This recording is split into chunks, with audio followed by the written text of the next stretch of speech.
sa mga ina ng tahanan. At kayo po ay makibukas sa aklat po ng Mateo. Matthew chapter 15, verse 21 to 28. Tayo po tayong lahat bilang paggalang sa Ginoo sa kanya po mga salita na atin po pagugulay-gulayan. Ito rin po ay nakadala sa aklatang Marcos Kapitulo 7, talatang 24 hanggang 30. Ito po ang atin po mababasa, Tagalog version. Mateo Kapitulo 15, talatang 21 hanggang talatang 28. Umalis doon si Jesus at nagpunta sa lupaing malapit sa Tiro at Sidon. Isang Kananeya na nakatira doon ang lumapit sa kanya na sumisigaw, "Panginoon, anak ni David, maawa po kayo sa akin. Ang anak ko pong babae ay sinasapian ng demonyo at labis na pinapahirapan nito." Ngunit hindi sumagot si Jesus. Lumapit ang kanyang mga alagad at sinabi kay Jesus, "Paalisin na po ninyo siya. Napakaingay niya at susunod-sunod sa atin." Sumagot si Jesus, "Sa mga naliligaw na tupa ng sambahayan ng Israel lamang ako isinugo." Ngunit lumapit sa kanya ang babae, lumuhod ito at nagmakaawa, "Tulungan po ninyo ako, Panginoon." Sumagot si Jesus, "Hindi dapat kunin ang pagkain ng mga bata at ibigay sa mga aso." "Totoo nga po, Panginoon, ngunit ang mga aso man ay kumakain ng mga mumong nalalaglag mula sa hapag ng kanilang Panginoon." Tugon ng babae. At sinabi sa kanya ni Jesus, "Ginang, napakalaki ng iyong pananampalataya. Mangyayari ang hinihiling mo." At noon di gumaling ang kanyang anak. Purihin ka, aming Diyos na dakila. Salamat, Panginoon, dahil meron na namang isang kwento ng Biblia ang aming po pag-uusapan. Kwento, Panginoon, na kung saan ay kung pwede magbigay sa amin ng mga hamon, maglapat ng mga mensahe sa aming po kalagitnaan. Panginoon, habang binubulay-bulay po namin ang iyong mga salita na nakatala sa aklat ng Mateo, Ikaw, Panginoon Diyos, ang siyang gumalaw at pumilos sa aming po kalagitnaan. Buksan mo po at pukawin ang aming po mga damdamin, ang aming po mga puso. At gamitin mo lamang po ang iyong abang lingkod bilang daluyan ng iyong mga salita. Basbasan mo po ito sa aming po kalagitnaan. Pagpalain mo po ito, O Diyos. At hayaan mo po, Panginoon, na ito po ay maging encouragement, karagdagan ng aming pong pananampalataya. Pagtitiwala sa iyo na ikaw na aming Diyos ay meron pong magagawang malaki sa aming pong mga buhay. Bless us all together. Holy Spirit, ikaw na po ang bahala sa aming pong kalagitnaan. Sa iyo po ang kapurihan, kaluwalhatian at kadakilaan. Ito po ang aming samo at panalangin sa dakilang pangalan ng aming Panginoong Jesucristo. Ang lahat ay magsabi ng Amen at Amen. Kanibigay po natin yung palakpak. Ang the best na palakpak para sa ating Diyos na buhay. Amen.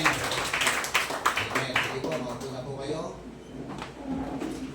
Pwede po ba tumayo uli kayo? At inyo pong labitan ng mga ina ng tahanan. Batiin po ninyo sila ng happy and blessed Mother's Day.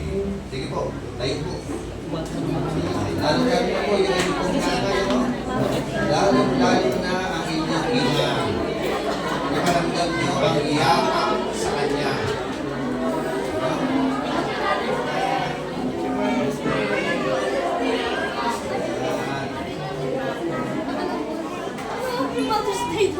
po. Galaw-galaw po. Lawatin mo na yan.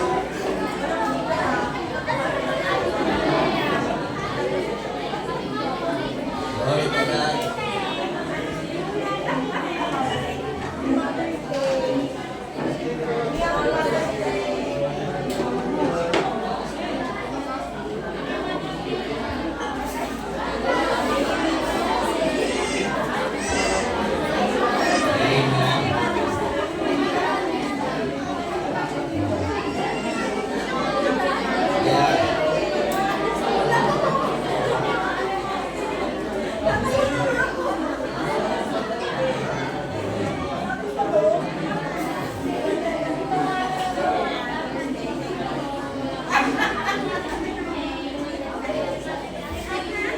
Pwede na po kayo mga po.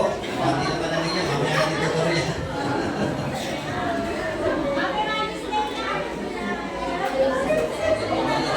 yan.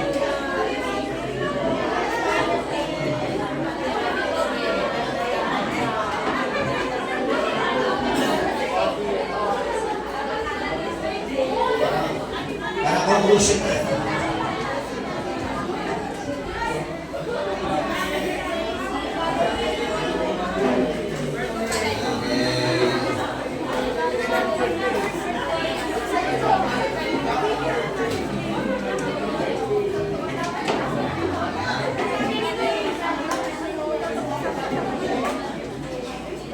Ano po yung bentahe? Ano po yung advantage? Na naririto yung anak ninyo. Ano ba? Ano ang bentahe na marami kayong anak? Di ba may advantage yung maraming anak na raw? At lalo na po malaki ang bentahe o advantage ng maraming anak at yung mga anak mo ay mga mababait. Di ba ba? So, ang disadvantage dyan, marami ka ng anak, pasaway naman. Di ba? So, okay.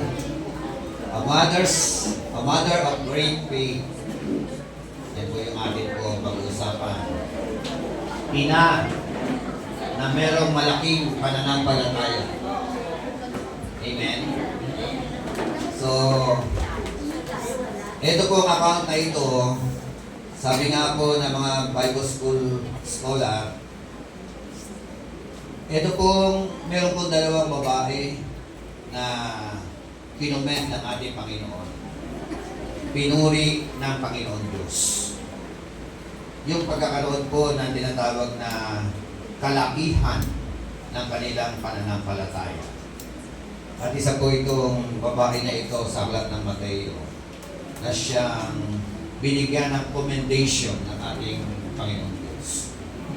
And take note, yung mga babae na ito ay pareho pong mga Hentil.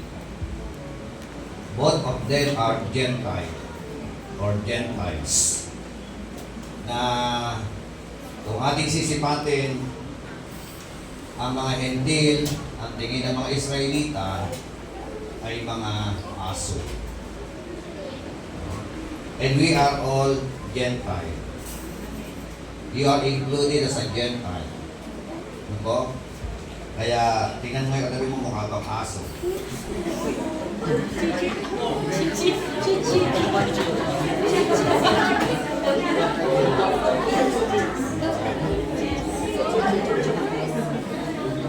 Hindi naman hindi naman mukhang aso, di ba?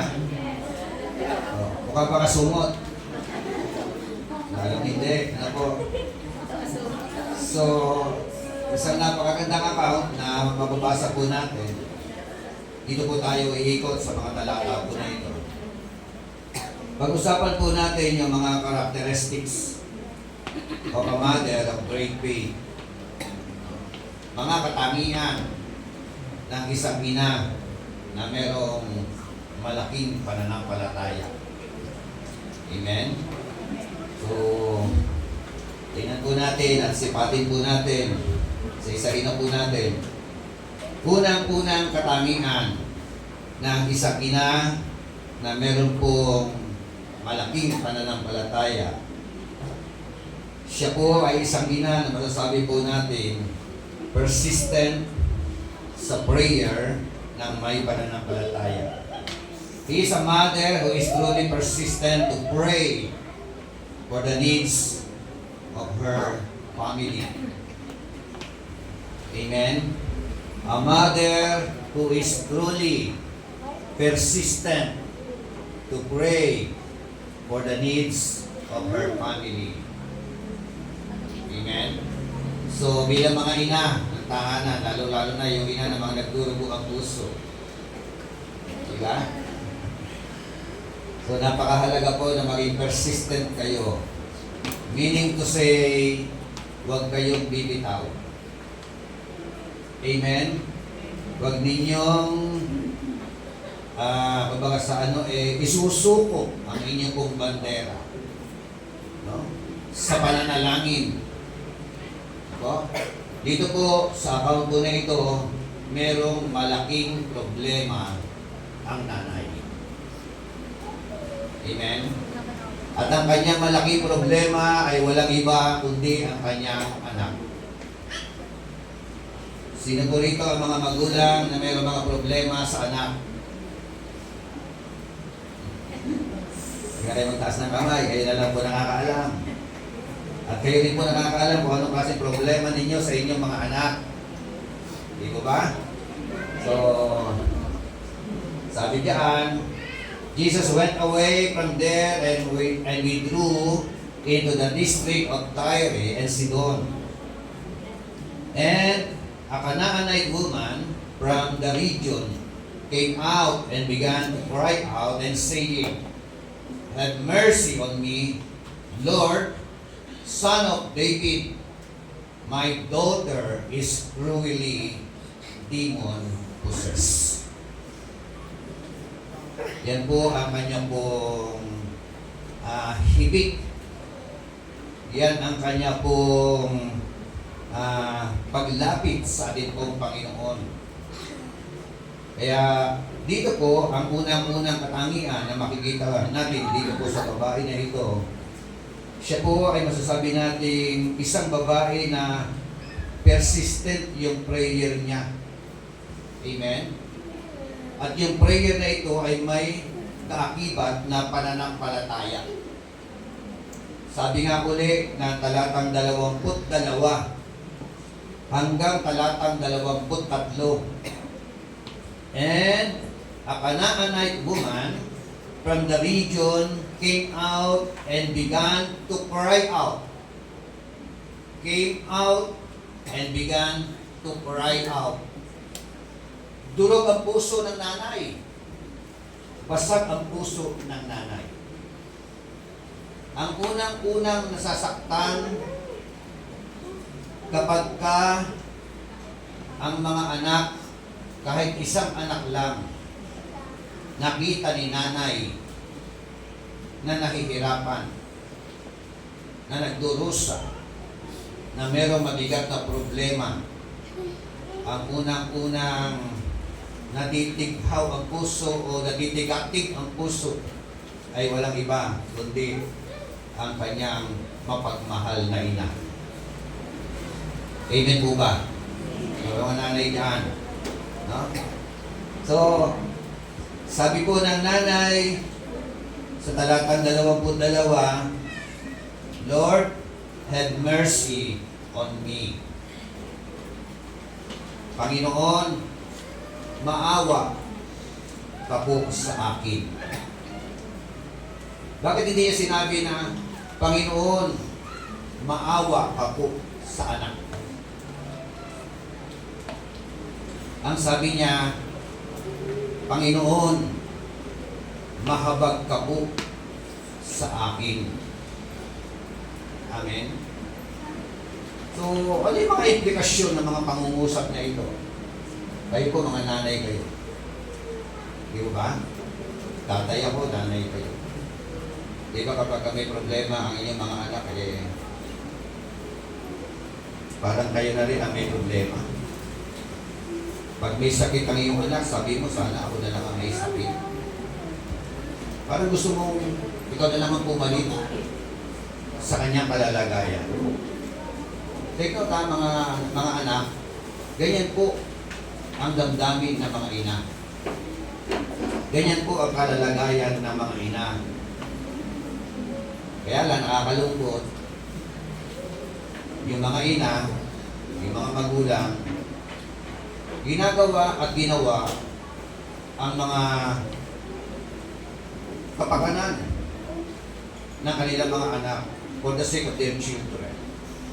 Pero nakakalungkot, hindi man lang sinusuklian.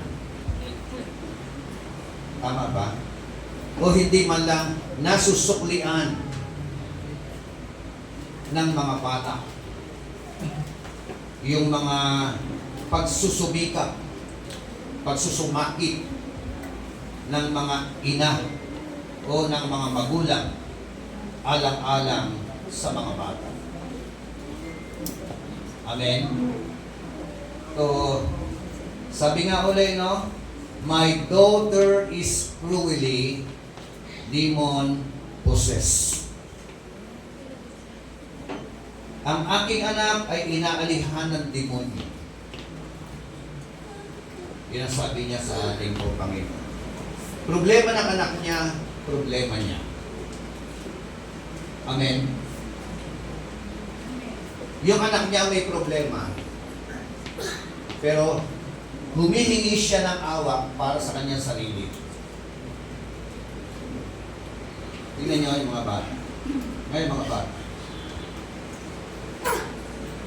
Dapat maramdaman ninyo kung ano damdamin ng mga ina.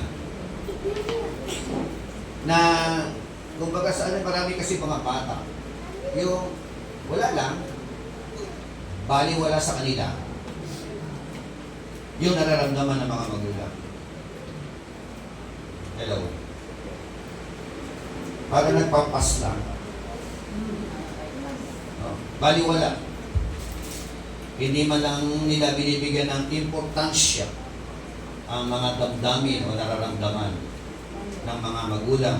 Lalo na yung po mga nanay na po pwede pong not just only katulad ng nanay na ito, ang problema niya sa anak, my daughter is cruelly demon-possessed.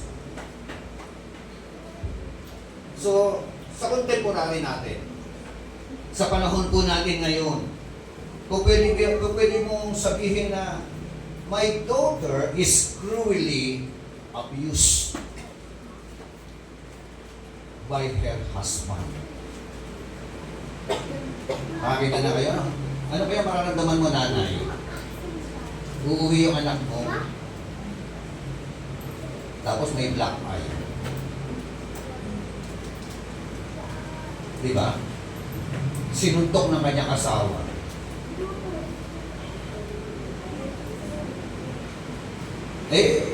Halimbawa ay, my son is cruelly abused.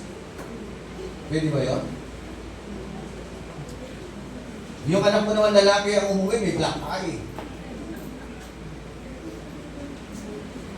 Pwede?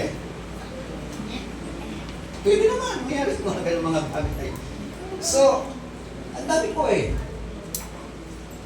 Sa contemporary natin pwede pong my son or my daughter experience great trials. Amen. Yung aking anak, Panginoon, nakakaranas ng matindi pagsubok.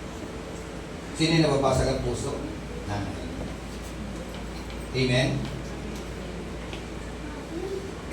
My son, Lord, my daughter is cruelly drug abuser.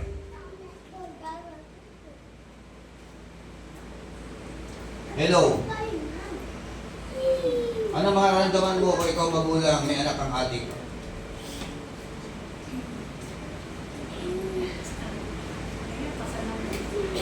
Unti-unti nawawala ang mga gamit sa bahay at ibinibenta. Anong mararamdaman mo kung ikaw ay merong anak? O kaya may asawa? Nahahapay-hapay ka sa lansangan. Naghahamon ng away.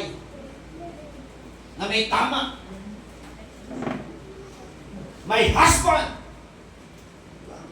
is cruelly. Amen. Ang daming problema ng bahay, ng tahanan. Di ko ba? Sa nabakmak ang mga problema. Isang problema ito. Pero mabigat po ang problema niya. Hindi po pangkaraniwan. Putting yourself in the shoes of this Canaanite woman or woman. Diba? Ilagay mo yung sarili mo sa kanyang kalalagayan. Nakikita niya yung anak niya, bigla na natutumba, tapos lumulutang. Nagsasalita ng babae siya, lalaki. Diba? Tapos nagwawala. My daughter is cruelly demon possessed. Amen? Sa bahay, sa tahanan, ang dami po. O meron po tayo mga miyembro ng ating pong pamilya are possessed by the demon. Are you with me? Possessed by fornication. Possessed ng mga lust. Hello? Lalo ngayon, ang matinding possession na ginagamit ng demonyo ay ang pagkakumaling sa cellphone. Inuumaga na dyan. Napupuya. Diba? Nang kapapanood. Chat-chat.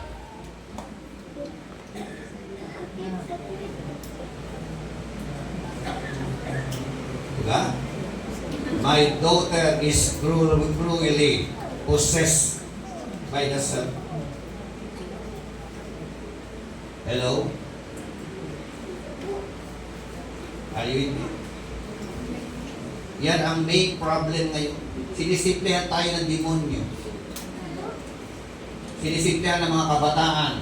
Hindi naman mga kabataan, pati mga matatanda na rin. Tama? Tingnan mo nga yung katabi mo, possessed pa.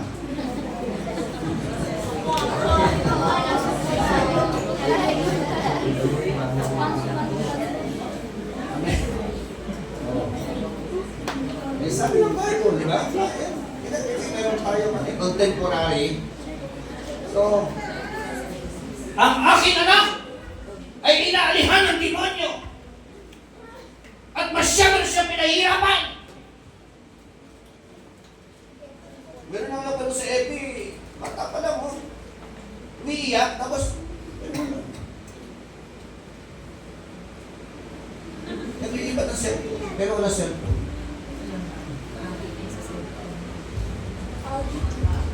Hello? Meron na bang gano'n? Umaabot na ba doon sa gano'ng senaryo? Di ba? So, bantayan po ninyo yung pong inyong mga anak sa simpleng gawa ng kaaway. Baka hindi ninyo alam, next week na pinapanood nila. Pornography na yung pinapanood nila. Diba? So, mga nanay, mga magulang, pray for your children. Amen? Lalo-lalo na yung millennial. Lalo-lalo na itong mga kabataan ngayon. Grabe po ang hawak, ang galaw ng media, ng entertainment for them. So, ito po yung kanyang sinabi sa talatang 22, "Have mercy on me, Lord, Son of David." Amen. Malaking factor po yun. Lumalapit po siya sa tamang paglapitan.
Amen?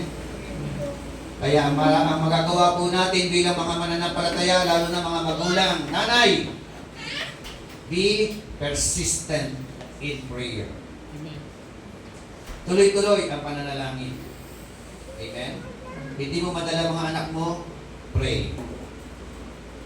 Panalangin. Idudog mo sa Panginoon. May anak kang adik, pray. May anak kang hindi maganda ang buhay, panalangin. May anak ka na nababasag ang puso mo kapag nakikita mo siya, nasira ang buhay, wasak ang buhay, pray for them. Amen? That is the first characteristic ng isang ina na meron pong pananampalataya. Huwag mong tatantanan ng pananalangin. Are you with me? Yan po ang karakteristik ng isang asawa na mayroong malaking pananampalataya. Babae ka man o lalaki ka man, kung asawa mo ay pasaway, ang natatanging solusyon at susi ay walang iba kundi ang patuloy na pananalangin. Pananalangin. Pananalangin. alang-alang sa iyong mahal sa buhay. Palakpakan natin ang Panginoon.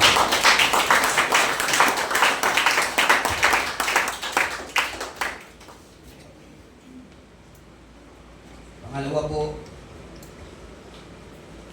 the testing of faith. Pagsubok, no, sa pananampalataya.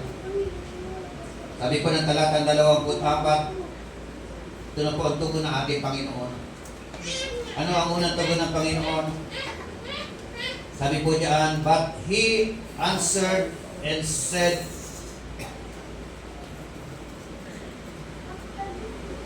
verse 23 muna, but He did not answer her a word. Amen?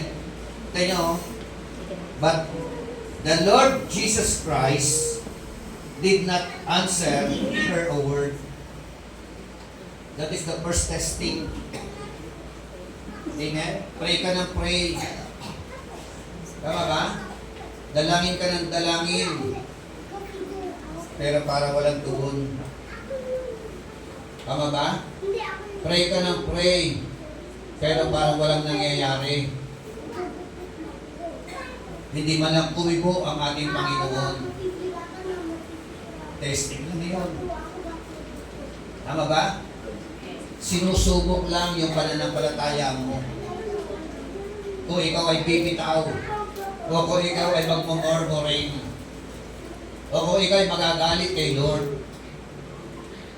Hello? So, but He, the Lord Jesus Christ, did not answer her a word. Sabi niya, Lord, have mercy on me. Maawa ka sa akin. My daughter is cruelly demon-possessed. But the Lord Jesus Christ, sabi po rito ng kanya po mga salita, He did not answer her a word. Amen? And His disciples came and implored Him and saying, send her away, because she keeps shouting at us. Hindi sumagot ang Panginoon. Sinamantala naman ng mga disipulo na magsalita. At ang sabi ng mga disipulo ng ating Panginoon, paalisin na po niya siya. Ang gulo. Nakakagulo. Di ba? Okay yung babae. Buti nila gaya, ano? Are you with me? Oh. Bakit? Because she keeps shouting at us. Ano nga senaryo? Daming tao. Lumapit ang babae. Diba? Siguro paulit-ulit niya sinasabi, Lord, Son of David, please, Lord, my daughter is cruelly demon-possessed. Lord, have mercy on us. Have mercy on me. Have mercy on my family. Naingay yung babae. Hello? Naiingayan sila. Doon sa kanyang palahaw na paghingi ng awa. At sabi po ng talatang 24, and He answered and said, I was sent only to the lost sheep of the house of Israel. Bigo na naman. Hello? Mabit yung babae, Lord, awa sa akin. Yung anak ko ay naalihan ng demonyo. Unang testing, walang sagot. Pangalawang testing, may sagot. Anong sagot? Anak, isinubo lamang ako para sa mga nawawalang tupa ng Israel. So you are not included. Hello? I am sent only to the lost sheep of the house of Israel. Second testing. Ano po pwede maging tugon ng babae? Siguro po pwedeng kung walang pananampalataya, uwi na lang. Diba? Sige po, wala nang pag-asa eh. Uwi na lang ako. Pero, ano yung kanyang naging tugon dito sa negatibong sagot? Ang sabi po ng talatang 25, but she came and began to bow down before him and saying, Lord, help me. Amen. Anong ginawa niya? Tinuhod niya. Amen. Niluhuran niya. Lumuhod siya sa kabila ng negatibo ang sagot, pero ang kanyang naging tugon ay ang pagpapakumbaba ng lubusan sa harapan ng ating Panginoong Jesucristo. Amen. But she came and began to bow down before him. Amen. So kayo po may mga problema. Ano mang klase problema yan, iba-iba mukha ng problema. Family problem man yan, relational problem man yan, personal problem man yan, mental problem man yan, no? Financial problem man yan, at higit sa lahat, spiritual problem man yan. Amen? In connection to your loved ones, to your family. Anong dapat na maging tugon natin? Pray, pray. Be persistent in prayer. Amen? At kung hindi mo makuha sa pagsigaw-sigaw, lungkot ka. Diba? Hindi mo na ako sa sigaw-sigaw. Tama ba? She keeps shouting at us. Diba? Oh. Maingay! Ginawa niya, lungkot siya. Amen? Kaya, sipatin ninyo yung mga problema ninyo ngayon. Gano'n mang kabigat yan, gano'n mang katindi yan, gano'n mang kalala yan, merong Jesucristo na malalapitan tayo at may kakayanan na tumugon, gumawa ng mga himala sa buhay ko ng bawat isa sa atin. Kung hanggang ngayon wala pang tugon, testing lang yan. Are you with me? Sabi mo sa katabi mo, sinusubo ka lang. Baka meron mga mabigat na mga prayer, may mga, di ba, may mga matindi kang desire ng puso. Baka kasi hindi ka prepare. Amen? O baka hindi ka prepare na humawak ng milyon-milyon pera. Tama ba? Kaya hanggang ngayon yung milyon-milyon pera nakaabang. Nakatenga. Pinatry ka lang eh. Amen po ba? So, have mercy on me, Lord, Son of David. Sabi ng talata. O, pagdating po ng talatang 26, sabi doon, and he answered and said, it is not good to take the children's bread and throw it to the dogs. Oh. Hindi na pa man. Nag-keep shouting na nga, nag-bow down na nga eh. Ano na may sagot? Hindi po pwede na, na yung prepared na pagkain for the children ay ihagis doon sa aso. Amen? 26. Sumagot si Jesus, hindi dapat kunin ang pagkain ng mga bata at ibigay sa mga aso. Amen? So, it is not good to take the children's bread and throw it into the dogs.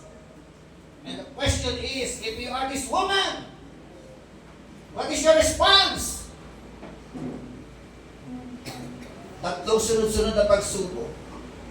Walang sagot. Nung sumagot, ano yung sagot?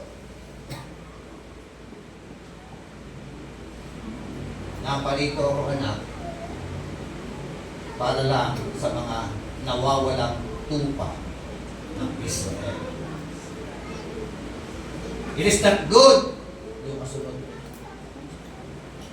for the bread to throw, ihagis doon sa mga aso. Kaya aso ang tingin ng mga Israelita sa mga Hentil. Amen? Pero sabi po ng babae, ito na po yung pangatlo, the reward the reward of faith. Verse 27 hanggang 28. A mother of great faith finally received a great reward. Amen? Ang babae o ang nanay na merong malaking pananampalataya finally receive the great reward. Amen? Sabi mo, finally. Meron palang nakaabang na malaking gantimpala para sa iyo. Isang nanay na merong malaking pananampalataya dahil merong malaking puso para sa kanyang mga mahal sa buhay. Palakpakan natin ang Panginoon. The reward of faith. The mother of great faith finally received the great reward. At sabi niya sa kanya, sa tugon niya kay Jesus Christ, but she said, yes, Lord, but even the dogs feed on the crumbs which fall from their master's table. Bakit bilang dito? Yun, nakaload na siya. Opo, Panginoon. Pero yung mga aso, Panginoon, napapakinabangan niya yung mga nalalaglag na mumu mula sa pagkain ng mga anak. Amen? So, mumu lang, Panginoon, okay na sa akin. Konting pagtingin, konting paglingap. Amen? Grabs lang, Panginoon. Enough na ito para sa amin. Yan po yung isang napakagandang karanasan. Sabi nga yung talatang 28, oh, woman, your faith is great. Yung pananampalataya mo, grabe! Sabi mo sa katabi mo, grabe! Yun pala yung pananampalataya na gusto nito eh. Grabe pananampalataya! Yun ang hinahanap ng Panginoon sa bawat isa sa atin. Bakit ang pananampalataya kasi, isang bagay na inaangkin mo na, no? Na nakauntan mo na, pero hindi pa. Naangkin mo na. Di ba? Faith is the substance of things hoped for. Yung inaasahan mo, ayan na. Kaya, kung kayo po may problema sa mga anak ninyo, gamitan na ng pananampalataya. At angkinin nyo na! Na yung anak mo, pasaway na yan! Asawa mo, pasaway na yan! Magulang mo na pasaway na yan! Makakasama mo yan na naglilingkod sa Panginoon na binago ng ating Panginoon Diyos. Amen? Oh, woman, your faith is great. It shall be done for you as you wish. And her daughter was healed at once. Nung gumaling ang bata, sino yung una naging masaya? Si nanay. Tama ba? Pag nakita ng nanay, pinagpapala ang kanyang anak. Ang unang masaya, nanay. Nagiging malungkot ang nanay kapag pinagpala ang anak, hindi naalala ang nanay.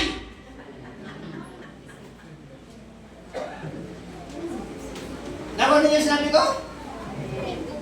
Ganun ba mga nanay?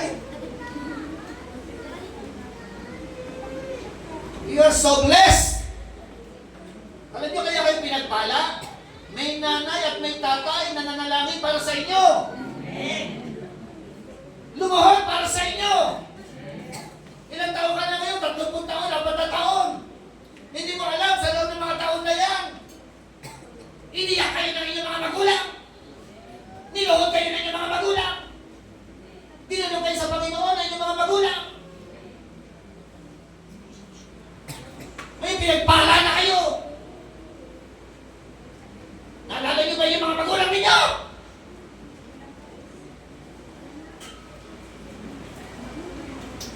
Hello? Parang ang sakit sa damdamin ng mga magulang. Tama ba? Mga nanay, mga bata. Yung bang bless ka. Diba? Okay eh. Tapos pagdating hindi ka man lang. Hindi mo maramdaman. Diba? Hindi mo maramdaman yung care. Hindi mo maramdaman yung ikaw ay abutan man lang. Tama ba, mga magulang? Alam niyo po, mga anak kapag ganito, kapag kayo pinagpala, a little things yung pagka inabutan ninyo, naligaluhan ninyo ang inyong mga magulang. Yung puso nila, sumasaya. Tama ba? Hindi yung... Iba yung damdamin ng mga magulang na nakakatanggap ng regalo. Tama ba mga magulang? Mula sa kanilang mga anak na mga pinagpala. Ang masakit mga anak na pinagpala. Pero, hindi ka man makatanggap ng regalo. Are you with me? Tandaan po ninyo Parang ganito yan The way you treat your mother or your parents some other time is the way your children treat you. Tama? Ulitin ko. Regalo. Kung paano mo tinatrato ang iyong mga magulang ngayon, pagdating ng araw, ganyan ka rin tatratuhin higit pa ng iyong mga anak. Tama? Kung ipinaparamdam mo ngayon ang pagmamahal, ang care sa iyong mga magulang ngayon,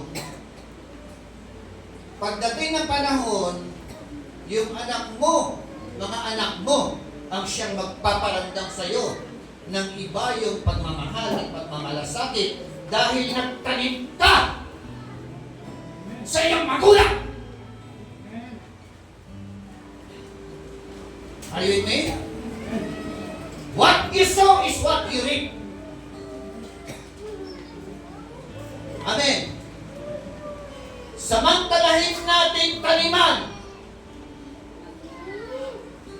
ng mga mabubuting bagay ang ating mga magulang, lalo na ang nanay. Hanggat buhay, hanggat visible, hanggat nandiyan sila, pasayahin natin ang ating mga magulang. Pasayahin ang nanay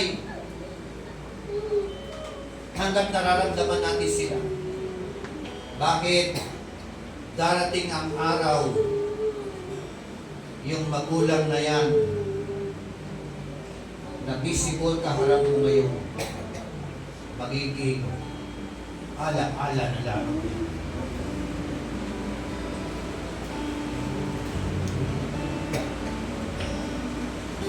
Gulitan na lang. Hindi mo na makakasama sa hapag. Hindi mo na makakasama sa pasyalan.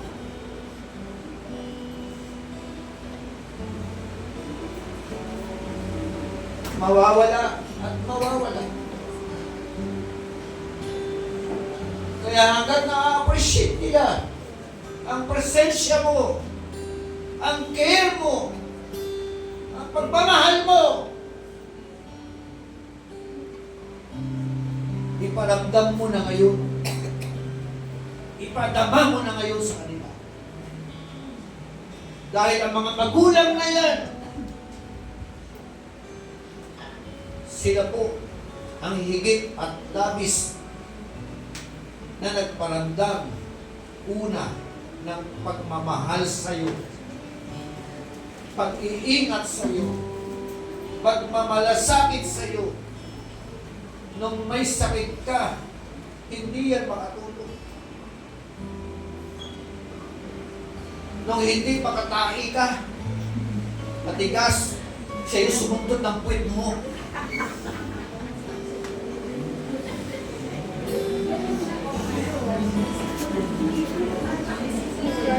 Yung sipon mo na hindi malabas-labas, sinipsip niyan.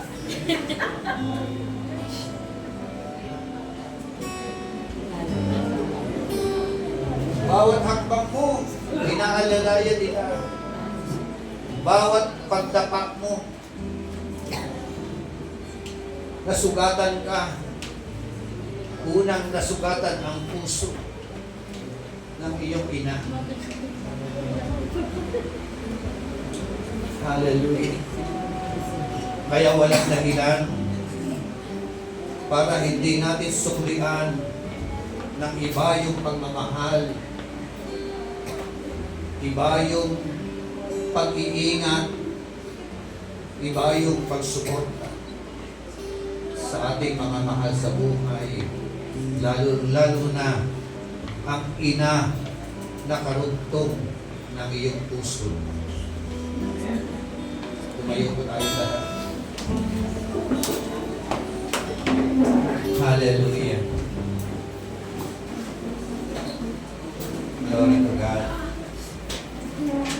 Sabi nga, faith is not about getting what we want immediately, but about persevering in prayer with trust. Jesus tests our faith to reveal our hearts and to remind and to demonstrate His power. No matter how big your problem, no matter how big the obstacle na kinakaharap mo. In any obstacle, approach God with humility. Amen. So, tawi tayo sa Panginoon. Glory to God.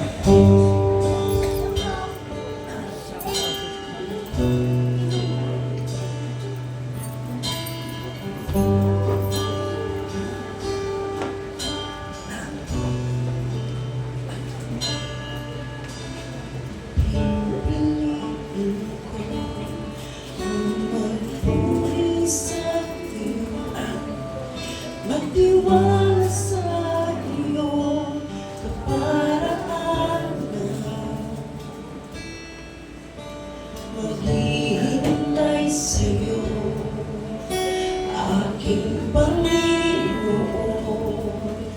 Kailanman hindi ako papabayaan. Pwede bang tawagin mo yung mga nanay dito sa harapan? Sa sitwasyon at Mga ina ng tahanan. suliranin, ang iyong dakilang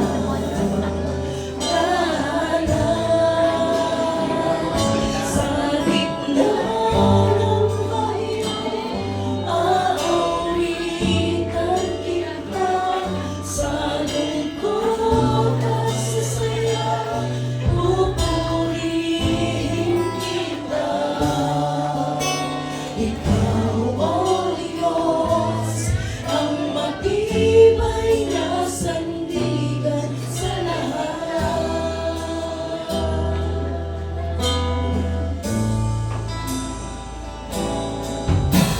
Pumuli ka, O Diyos, sa habang panahon. Katapatan ay hanggang sa kalangitan. Ang biyaya mo ang siyang kailangan ko. Kailanman hindi ako iiwan. Higit sa sitwasyon at suliranin, ang iyong dakilang tahanan. Sa gitna ng bagyo, aawitan kita. Sa lungkot at sa saya, pupurihin kita. Ikaw, O Diyos, ang matibay na sandigan sa lahat.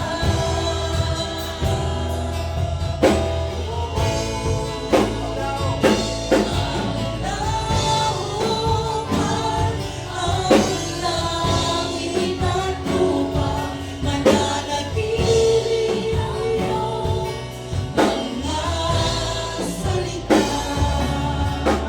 Ikaw, O Diyos, ang matibay na sandigan sa lahat.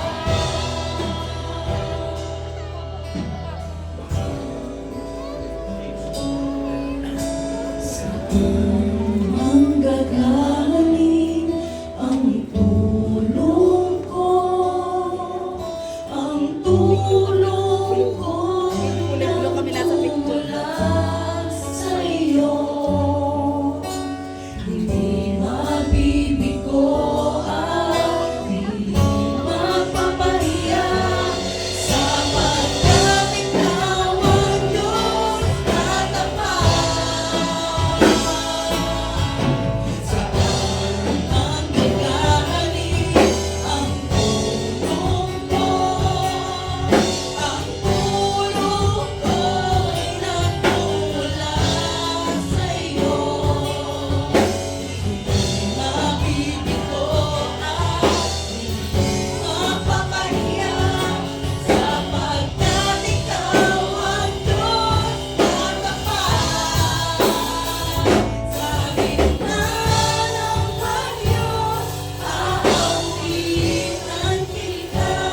Sa lungkot at sa saya, pupurihin kita.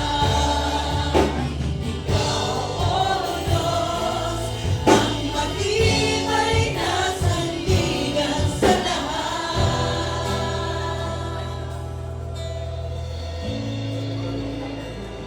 Sa gitna ng bagyo, aawitan kita.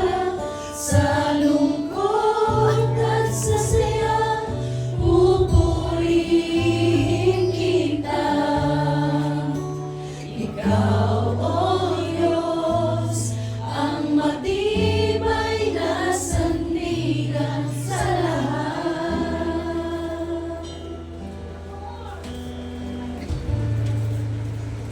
Ito po yung mga Ilaw ng tahanan.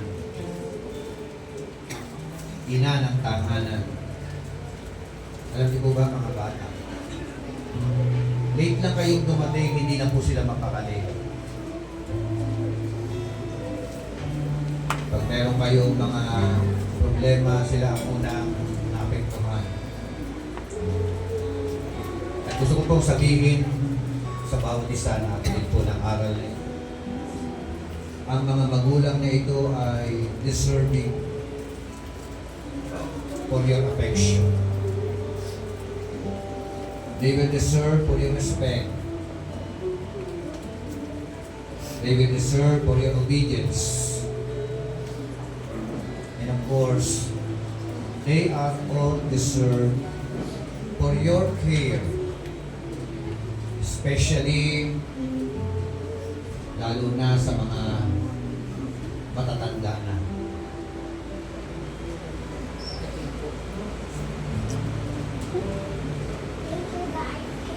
Isang yakap, isang pagsasabi sa kanila na mahal kita, Nay. Iba yung kagalakan ang kanilang nararamdaman. So, pag-pray po natin ang mga nanay kayo. Laki ng Diyos, salamat po. Dahil ikaw po ang siyang naglagay sa bawat tahanan, sa bawat pamilya, ng ina ng tahanan. At narito po, Panginoon, ang mga ilaw ng tahanan na ito, ang ina ng tahanan. Aking panalangin, patuloy mo po silang palakasin, patuloy mo pong patatagin ang kanilang pananampalataya.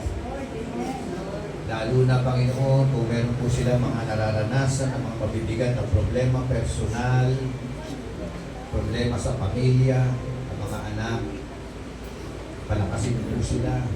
Lalo po sila kakapit sa iyo, Panginoon. Lalo po sila magtitiwala sa iyo. Hindi tatantanan ang pananalangin dahil ikaw lamang, Panginoon, ang aming pong pag-asa. Ikaw ang may kakayanan na tumugon ng mga suliranin ng kanilang sambahayan. Ano man yan, Panginoon, walang bagay na imposible sa iyo. Kaya narito po ang mga ina ng tahanan. Pinagpapala ko po sila sa iyong harapan. I-bless mo po sila, Panginoon. Pagalingin ang may karamdaman, palakasin ang nanghihina, palaguin ang kanilang pananampalataya. Hayaan mo po, O Diyos, na patuloy namin silang makakasama.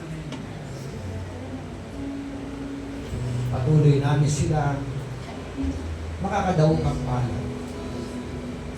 Kasama na naglilingkod sa iyo. Lord, we pray yung life nila, yung health nila, Panginoon.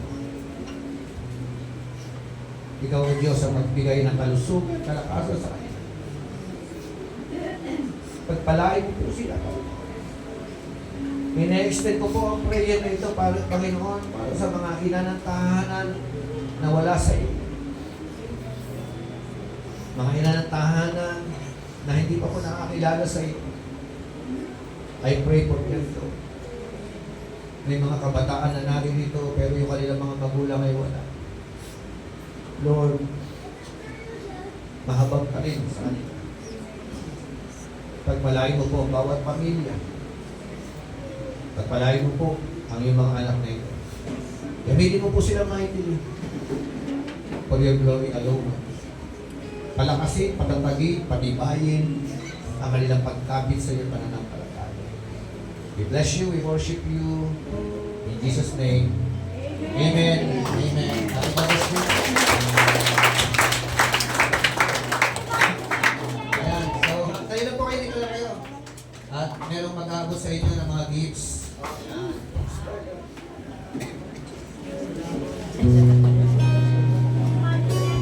Happy Mother's Day po.